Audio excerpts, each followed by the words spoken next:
জয়ের বা পরাজয়ের সিদ্ধান্ত আসে উপর থেকে, আল্লাহর কাছ থেকে। উনি যে সিদ্ধান্ত নেবেন সেটাই।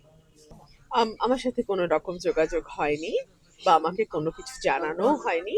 মানুষের সাড়া তো আপনারা দেখছেন। কালকে একটা ওয়ার্ডে আমি গিয়েছিলাম, সেখানে কয়েকশো মানুষ উপস্থিত হয়েছিল। সুতরাং মানুষের কাছে আমার সত্যিকার অর্থে আমার এত বছরের পরিশ্রমের কোনো ফল যদি আমি দেখি, সেটা আমি মানুষের কাছে পাই।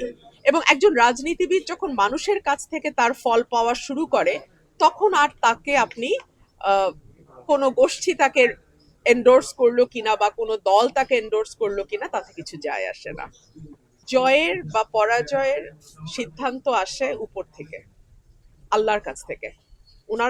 উনি যে সিদ্ধান্ত নেবেন সেটাই।